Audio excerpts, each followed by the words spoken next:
아유, 네, 오라 어서 오세요. 반갑습니다.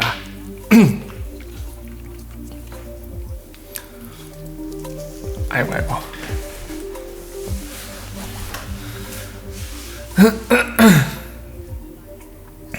자, 바로 시작을 해볼 텐데요. 일단은 잠시만요. 물 한 잔 마시고.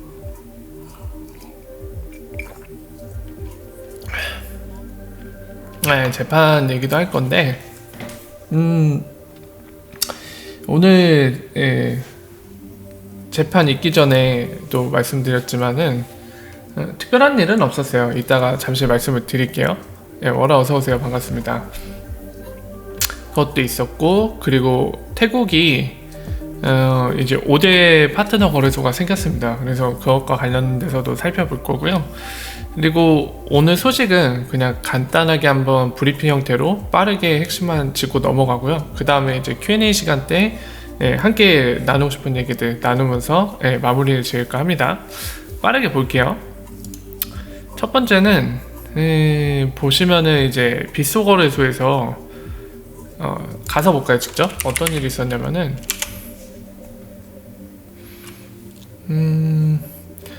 요거 요거 보이세요, 여러분들? 요거 지금 보면은 이쪽에다 놓고 봐야겠네. 지금 가격 변화가 크게 있었죠, 이날 어제인데 이날에 실제로 보면 요 가격이 최저가 정도 나왔을 때 있잖아요. 207원? 우리나라 기준으로 그 정도 가격까지 내려갔었어요, 어제 빗소 거래소에서. 이게 실수 때문에 이뤄진 일인지 아니면 시스템 에러인지는 모르겠는데, 이거 좀 더 보기에서 이제 빗소에서 제공하는 알파라는 인터페이스가 있죠. 요걸로 볼게요. 요걸로 보면 더 잘게 쪽에서 볼 수 있거든요. 이거 보이시죠? 지금 이 부분. 요 부분인데 5분 단위로 바꿔볼까요? 5분 단위 바꾸고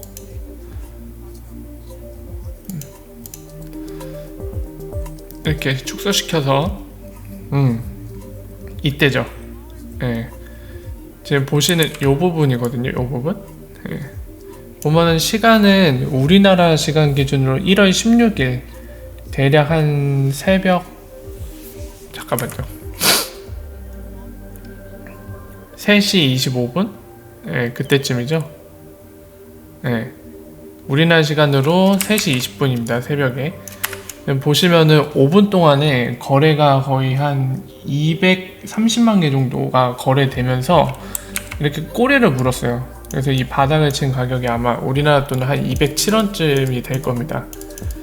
그래서 아마 이 5분 동안에 230만 개 거래되면서 저렇게 가격이 내려온 거 보니까 230만 개를 그냥 시장가로 투하를 시킨 것 같아요. 그래서 이 바이오더를 다 뚫고 내려가서 이 207원까지 내려갔다 올라온 모양인데 시스템 에러가 아닌 걸로 보입니다. 워라 어서오세요. 반갑습니다.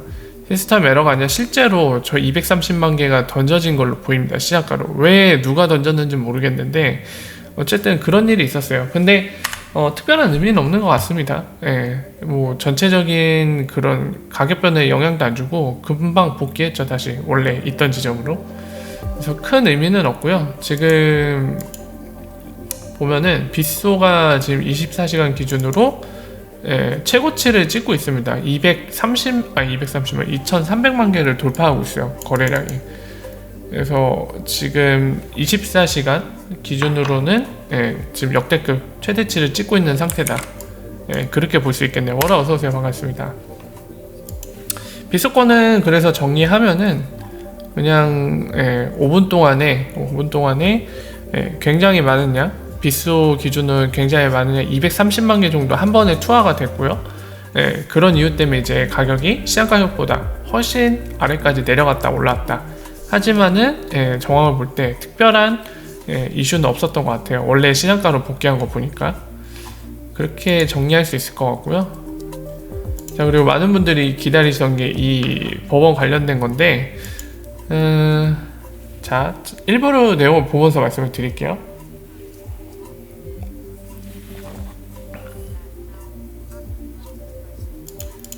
나와라 나와라.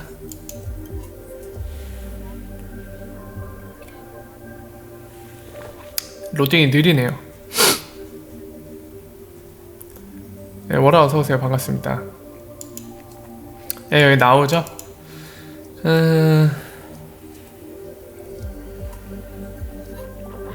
네, 여기 보면은 피고가 지금 리플랩스 XIP2 자회사도 포함되는 거죠. 그리고 이거 오타 아닌가요? 원래 브래들리까지 쓰는 게 플레임인가요? 네, 브래들리 갈링하우스라고 되어 있죠. 이렇게 해서 됐는데, 자, 보시면은 핵심은 요겁니다. 결국에 요 부분이에요. 네. 법원이 어떻게 한다고? 시간을 갖겠다고 합니다. 예, 오늘 뭔가 결정난 게 없어요. 예, 얼굴에 왜 다쳤어? 예, 여기 보면서하죠 그냥. 예. 그러니까 결론만 말씀드리면 뭔가 결론이 난 게 없어요. 이 케이스에 대해서. 예. 그리고 이 사람은 제이크란 사람은 실제로 이제 변호사인데 이 사람도 여기에 대해서 썼죠. 예, 더 저지라고 하면서 여기 이 부분 인용했죠. 예. 요거는 나중에 하겠다고 하는 거죠. 예. 이것에 대해서 나중에 법원에서 뭔가 얘기를 하겠다는 건데 지금 보면은 이거는 되게 며칠이 걸릴 수도 있고 몇 주가 걸릴 수도 있고 몇 달이 걸릴 수도 있다 이 얘기를 하고 있죠. 워라 어서오세요. 반갑습니다. 그러니까 결과론적으로 이제 많은 분들이 오늘 뭔가 결정나기를 바랬을 텐데요. 일단은 법원이 결정하는 데 있어서 시간을 갖겠다고 하는 상황이고 이 변호사 말에 따르면 보통 이런 경우에는 며칠이 걸릴 수도 있고요. 또는 몇 주가 걸릴 수도 있고 또는 몇 달이 걸리는 경우도 있다. 그래서 시간이 필요한 거죠. 그리고 많은 분들이 좀 기대하시는 거랑 다르게 이제 다시 한번 말씀드립니다만 이 케이스에 대해서 지금 재판을 하는 거잖아요. 원고 주장이 뭐죠, 여러분들? 대체로 리프사 소송 원고는 뭐죠? XIP가 증권이다. 그죠? 근데 우리가 리프사의 이런 일종의 사기 행각 때문에 우리가 피해를 입었으니까 손해배상해달라 이 케이스잖아요. 그죠? 그럼 법원이 결정을 내릴 때 크게 두 가지가 있겠죠. 그러니까 원고의 주장이 굉장히 합리적이고 맞는 것 같다 해서 이제 뭐 일부 송서를 내리든 아니면 완전히 그 주장을 다 100% 수용해주든 실제로 그 주장대로 피해보상을 해줘야 된다 이렇게 할 수도 있고요. 증권이 맞다 이러면서. 그리고 일부 승소할 때는 XIP가 증권이 아니지만 뭐 리플사의 그런 행동으로 미루어 봐 원고의 주장은 일정 부분 상당량 합리적으로 보인다 해서 뭐 일부 제기한 내용 중에 일부만 피해보상을 해줘라 라던가 이런 식으로 되겠죠. 그럼 만약에 이제 반대로 리플사가 피고인데 원고의 주장이 이제 기각될 경우에는 어떻게 되죠? 말 그대로 그걸 주장을 받아들일 수 없다 해서 끝나는 거죠. 이런 경우는 뭐 리프사한테 뭐 법원이 직접 피해 보상하라 뭐 이런 얘기는 안 하죠. 이렇게 기각될 경우에는 어떻게 되죠? 리프사가 반대로 이제 너희가 그런 행위에서 뭐 우리 무고했다 뭐 이런 식으로 다시 소송을 걸어야 이제 뭔가 또 결정이 나오겠죠. 그러니까 이런 식으로 진행되기 때문에 사실 이 재판에 대한 결과가 뭐 XIP 증권이다 아니다 거기에 포커싱이 맞춰져 있는 건 아니거든요. 물론 이제 그 안에 내용 중 일부는 지금 말씀드린 그리고 많은 분들이 관심을 갖고 있는 XIP 증권이다 아니다 이 여부가 좀 껴있기는 해요. 근데 메인 포커스 주제가 아니라는 거 그래서 많은 분들이 기대하고 많은 분들이 바라고 있는 증권인지 아닌지 감질만 나니까 빨리 좀 결정해봐라 어떻게든 결론이 나라 이게 성사되지 않을 가능성이 굉장히 높습니다. 그래서 그 점을 좀 주시하면서 기억하면서 보셔야 될 것 같아요. 일단은 당장 그것도 결론이 안 날 만한 재판인데 그럼에도 불구하고 지금 법원이 시간을 갖겠다고 한 상태입니다. 그래서 오늘도 결론이 안 났다. 그 점을 기억하셔야 돼요. 자, 그리고 리프사 리플 드랍을 빨리 올렸어요. 그 17편을 올린 후에 대략 한 2주 정도도 안 된 것 같은데 18편이 올랐습니다. 그래서 18편은 여러분들 지금 보시는 요 화면인데 요 화면이에요. 근데 스웰 때 있었던 거를 리캡한 거예요. 그때 있었던 몇 가지 에피소드들을 인터뷰 형태로 구성을 했거든요. 그래서 3명을 인터뷰합니다. 내용을 직접 다 보진 않고 제가 요약해서 말씀드릴게요. 지금 나오는 우리 반짝이 아저씨, 이 영국 아저씨가 바로 마커스 트리처라고 리프사 보드 멤버에도 해당하는 초창기 멤버 중 하나입니다. 굉장히 리플사 안에서도 영향력이 있고, 실제로 리플렛 위원회 같은 거 열면 이 지금 보고 계시는 이 영국 아저씨, 이 사람이 리플렛 위원회에 참석을 해서 그 리플렛을 이끄는 뱅크 오브 아메리카라던가 산탄데르, 그리고 스탠다드 차터드 은행, 그리고 호주의 그 웨스트팩 은행, 이런 여러 은행들, 미쓰비시 뱅크도 있죠, 일본에. 7개 되는데 나머지 2개가 제가 기억이 안 나네요. 어쨌든 7개 은행이 위원회를 구성하고 있는데, 그 위원회에 참석해서 여러 가지 뭐 조율하는 것들, 이런 주요한 역할들을 담당하고 있죠. 그래서 인터뷰 3명 했다고 제가 말씀드렸잖아요. 그 중에 한 명이 마커스 트리처고, 그리고 이 사람이 인터뷰하면서 한 내용은 여러분들이 잘 아시는 내용을 얘기했습니다. 첫 번째는 어떤 얘기를 했냐면, 스웰 때 600명이 넘는 인크레더블 게스트가 왔다고 했어요. 그러니까 약간 포장 좀 했어요, 이 사람이. 그러니까 600명의 게스트가 왔다, 스웰에 손님들이 왔다. 그러니까 그 안에는 뭐 실제 이미 리플렛 멤버인 사람도 있을 테고요, 그리고 리플렛 멤버에 관심을 보이는 사람이 있을 수도 있고요, 아니면은 그 안에 뭐 기자라든가 기타 등등, 실제로 그리고 유튜버들도 갔었죠. 해외 유튜버들도 갔었는데, 그런 사람들까지 포함했는지 안 했는지 모르겠지만 어쨌든 이제 표현하기로는 그 600명 이상의 게스트가 스웰에 참석했었는데, 본인이 볼 때는 그냥 게스트가 아니라 인크레더블하다, 엄청난 게스트들이다, 이런 식으로 표현을 했습니다. 그래서 600명 이상 참여한 그 게스트들의 숫자, 여기에 대해 좀 강조를 했었고요.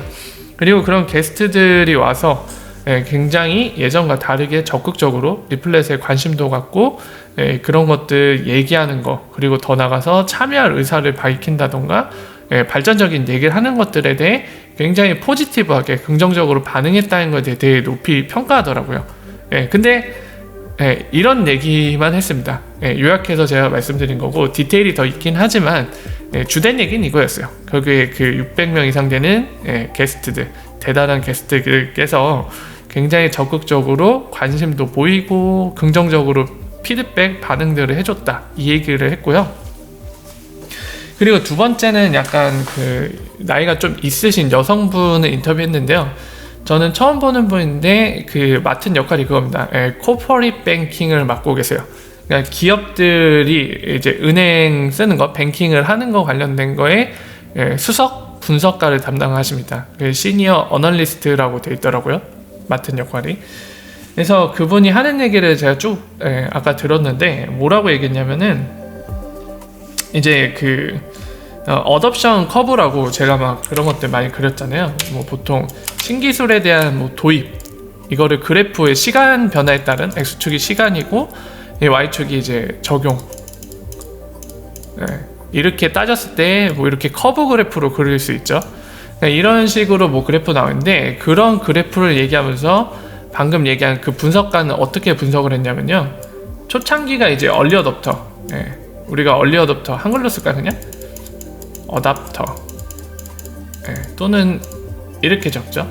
영어로 쓰는 거 의미 없긴 한데, 이 얼리 어답터가 1단계, 그러니까 그래프상을 봤을 땐 1번 이렇게 표현을 했고, 2번이 이제 이 여성분이 이렇게 표현하더라고요. 이게 학계가 정리해 놓은 그런 구분법인지는 잘 모르겠어요. 어쨌든 인터뷰한 그 분석가는 이제 두 번째 경우를 early majority라고 정의를 했습니다.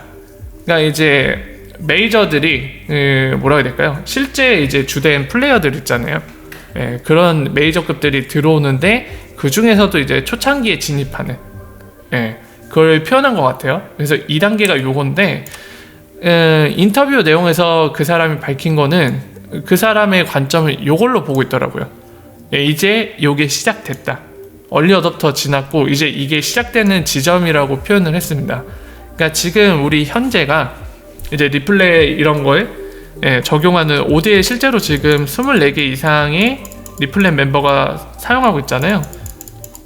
이거를 얼리 어댑터로 본 거고 그분은. 그리고 이제부터 이제 2단계 얼리 메조리티가 시작된다. 이런 얘기를 하더라고요. 그래서 굉장히 긍정적으로 보고 있는 것 같아요. 이 커브를 어댑션 커브를 따라가고 있고 우리는 2단계에 들어선 거다. 이렇게 긍정적으로 보고 있는 그 내용에 대해서 인터뷰를 했습니다.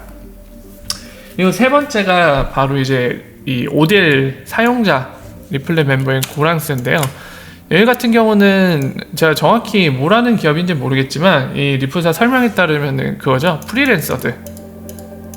프리랜서들을 직접 고용해서 쓰는 곳인지 아니면 프리랜서들 이제 월급 그 임금을 지불할 때 임금을 대신 지불하는 회사인지는 제가 정확히 모르겠어요. 이 회사에 대해 뭐 파헤친 건 없어갖고 정확히 모르지만 어쨌든 이 회사가 이제 뭐 프리랜서한테 대금을 지급해달라고 하는 고객들의 요구를 들어서 이제 크로스보더 페이먼트를 하는지 아니면 본인들이 이제 프리랜서들을 직접 고용해서 임금을 주는 건지 모르겠지만 어쨌든 임금을 준단 말이에요. 근데 그런 과정 중에 이제 ODL을 쓰는데 이 고란스의 이제 직원이 나와서 하는 얘기는 필리핀은 실제로 많이 쓰는 모양입니다. 그래서 필리핀 얘기를 했고요.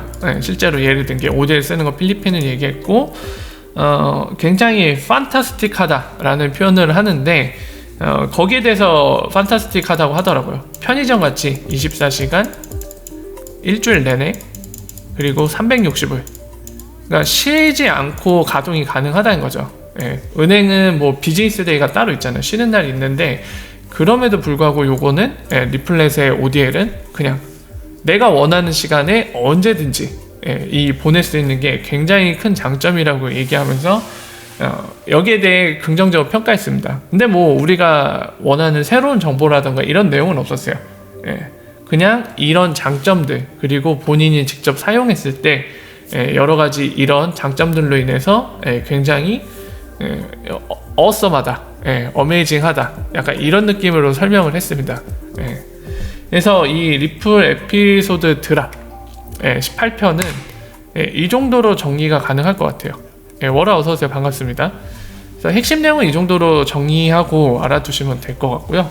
디테일이 궁금하신 분들은 이제 유튜브 리플사 유튜브 가면은 풀 영상이 있어요. 지금 이거는 약식으로 된 요약본 2분짜리고 풀 영상은 이렇게 리플사 유튜브 가면은 7분짜리 풀 영상이 있습니다. 이거를 보시면 디테일한 내용이 나올 거고요. 핵심 내용은 아까 설명드린 그런 부분들입니다. 참고하시면 될 것 같고요. 자, 그리고 이거 아까 이거 판결 관련된 거죠. 이건 패스할게요. 그리고 이 다보스 이제 경제 포럼에서 보면은 리플렛이 이제 한 예로 이제 들고 있죠. 보면은 리플렛 같은 플랫폼이 크로스보더 이 테크놀로지를 이끌고 있는 하나의 그 플랫폼인데 어떻게 이루어지는지 뭐 이런 거 설명되는데 실제로 리플렛을 예를 들었습니다.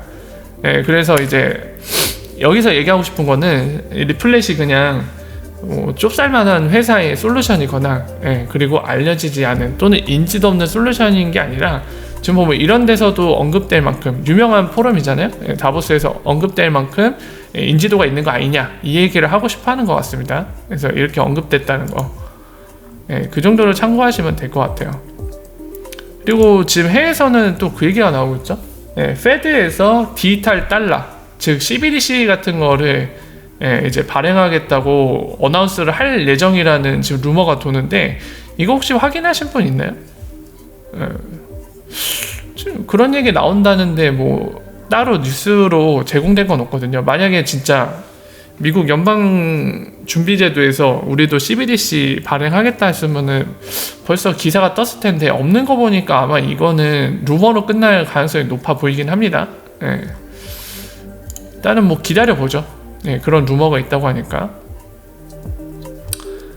자, 그리고 파리 핀테크 포럼에 이제 그 브래드 갈링하우스도 참석하지만 지금 보시면은 여기 써 있죠.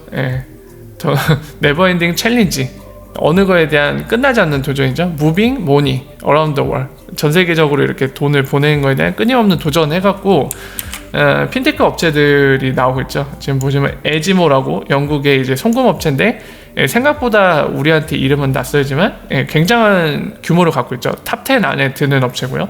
그리고 우리한테 익숙한 인스타램이라는 업체로 시작했는데 지금은 뉴미라는 새로운 브랜드 만들었죠. 그래서 ODL을 쓰고 있는 여러분들 잘 아시는 뉴미고요. 거기 CEO도 나왔고, 그리고 레미틀리 마찬가지로 리플렛 멤버입니다. 리플렛 멤버 3인방이 아까 말씀드린 주제 갖고 1월 29일 날에 파리 핀테크 포럼, 이것도 되게 유명한 포럼이죠. 여기서 이제 참석해서 얘기를 하는데 아무래도 공통된 게 리플렛이다 보니까 뭐 굳이 이 사람들 리플렛 언급을 하지 않더라도 사실 이 사람들이 이런 도전들을 하는 거, 이런 것들을 할 수 있는 거에 기반은 리플렛이 있겠죠. 그래서 이렇게 리플렛 3인방이 한 주제를 놓고 동시에 같은 세션에 나와서 얘기를 한다는 거 참 이색적이죠. 자, 그래서 이 부분도 있고요. 참고로 브래드 갈링 하우스도 나옵니다. 그러고 보니까 제가 소식 하나를 빼먹고 말씀 못 드렸는데 가장 중요한 것 중에 하나를 제가 빠뜨렸네요. 그 태국이 ODL이 생겼거든요. 제가 말씀 못 드리고 그냥 넘어갔네. 어디 갔지? 여기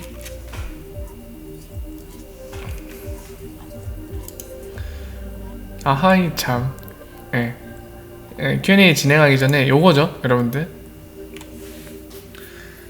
자, 태국에 ODL 파트너가 생겼습니다. 예전에, 그러니까 작년 하반기였죠. 이 비트컵이라는 거래소가 언급이 됐었고요. 그 당시에 이제 비트컵이 마치 엑스라피드에 관련된 거를 하는 것처럼 이제 글을 올린 적이 있었잖아요. 그래서 전 세계적으로 해외도 그렇고 국내에서도 이거 혹시 시아은행이 있는 나라인 만큼, 그리고 태국 같은 경우 XIP가 증권이 아니라고 이미 결정이 나 있는 상태였죠. 그렇기 때문에 굉장히 기대를 많이 했었습니다. ODL 아니냐 이런 얘기가 있었는데 드디어 오피셜로 밝혀졌어요. 왜냐하면 이 비트컵의 CEO가 현지에 있는 그런 언론에 인터뷰를 할 때 밝혔다고 합니다. 리프사의 오피셜한 파트너 거래소라고 여기 적혀 있죠. 그래서 일단 ODL 거래소는 준비가 됐습니다. 태국에서도. 그래서 시아은행이 원한다면 이제 태국 바트는 이제 비트컵을 통해서 뭘로 할 수 있죠? XRP로 브릿지 삼아서 현재 이제 뭐 달러라던가 또는 필리핀 페소 그리고 멕시코 페소로 변환해서 스왑이 가능한 상태가 됐죠. 그런 상태인데 일단 ODL 쓰는 건지 안 쓰는 건지는 저희가 아직은 알 수 없습니다. 이미 쓰고 있을 수도 있고요. ODL 거래소가 있으니까 사용은 가능하겠죠. 그리고 아직 쓰지 않고 있을 수도 있고요. 그 부분은 아직 확인이 안 돼서 좀 앞서나기 좀 힘드네요. 일단은 비트컵 얘기가 나왔으니까 한번 가볼까요? 오더북을 좀 봐야지 얘네가 ODL을 어느 정도의 규모로 쓸 수 있는지 판가름이 되겠죠. 얘네 케이퍼빌리티를 보려면 오더북을 봐야 되거든요. 잠깐만 보죠. 오더북이 나올지 모르겠네요. 저도 처음 와봐갖고 안 나오나? 나올 것 같네요. 자, 오더북을 봅시다. 지금 왼쪽이 오더북이죠, 여러분들. 일단 볼륨도 한번 체크를 해보고요. 연김에 원데이로 찍고 하루에 한 100만 개 정도 하네요. 100만 개 정도의 거래량이 있는 것 같습니다, 하루에. 근데 여러분 보이시나요? 볼륨이거든요, 이 아래 부분이. 근데 얘네도 너무 티가 나죠. 9월 이 부분 보이시죠? 9월. 근데 9월 이후로 갑자기 늘기 시작하더니 이때부터 좀 늘어있는 상태예요. 어쩌면 이미 ODL을 쓰고 있을 수도 있을 만한 정황이 보이긴 하네요. 근데 뭐 쓰고 있던 안 쓰고 있던 중요한 거는 얘네가 이제 ODL을 쓰고 있을지라도 오더북을 보면은 그 ODL 실제로 한 번에 쓸 수 있는 최대량이 보이잖아요. 그런 걸 감안했을 땐 지금 오더북을 보면요, 지금 그 스프레드 가장 좁은 사이에 있는 스프레드는 보면 이제 셀 쪽에는 449개, 그 위에 2000개, 그 위에 17,000개 정도거든요. 보면 이 부분이죠. 이쪽까지 해서 대략 2만 개라고 가정합시다. 2만 개. 그리고 바이오더는 여기까지 200개, 203개, 400개가 좀 안 되고 406. 예, 굉장히 약하죠, 오더북이. 한 이 정도까지 해도 10,000개거든요. 10,000개. 그러면은 이 스프레드 차이를 계산을 해볼게요. 예, 6.83이랑 6.73인데 잠깐 계산기 두들겨 볼게요. 스프레드가 즉 ODL이 얼마나 비용 절감해서 이제 돈을 보낼 수 있는지에 해당되거든요. 2.83 나누기 6.73 스프레드가 좀 크네요. 스프레드가 1.4%예요. 스프레드 보통은 0. 몇 가지 가야지 효율적인데 지금 은행이 제공하는 스프레드에 거의 가깝거든요. 이 얘기는 즉 뭐냐면 이쪽에 한 2만 개 그리고 좀 어느 정도 쌓여있는 수치로 갔을 때 여기가 한 1만 개라고 했잖아요. 사실 효율적으로 보낼 수 있는 ODL 오더북은 여기까지 안 된다는 얘기예요. 한 이쯤까지 봐야 될 것 같거든요. 이쪽까지. 그러면 이제 오더북 수량이 적어지니까 한 번에 보낼 수 있는 양이 줄어듭니다. 까지 여기서는 한 번에 큰 금액을 처리 못한다는 거예요. 즉 다르게 여러분들한테 한 번에 체감되기 쉽게 얘기하면 ODL로 효율적으로 송금할 수 있는 한 번의 최대치는 뭐 여기는 한 1000개면 얼마인가요? 1000개면 한 20만원 밖에 안 되잖아요. 지금 25만원 이 정도. 한 30만원? 예, 그 정도씩을 효율 있게 보낼 수 있다는 거죠. 예, 그 이상이 넘어가면 스프레드가 벌어지니까 효율적으로 못 보낸다는 얘기입니다. 그러니까 즉 오더북이 너무 약하다는 거. 그런 상태네요. 여기는 진짜 오더북이 너무 얇네요. 그게 두꺼워야지 ODL이 효율적으로 갈 수 있는데 지나치게 얇은 감이 없지 않아 있습니다. 지금 그런 상태예요. 자, 이거를 이제 제가 일부 순서 때 얘기를 못해서 지금 설명을 좀 드렸습니다.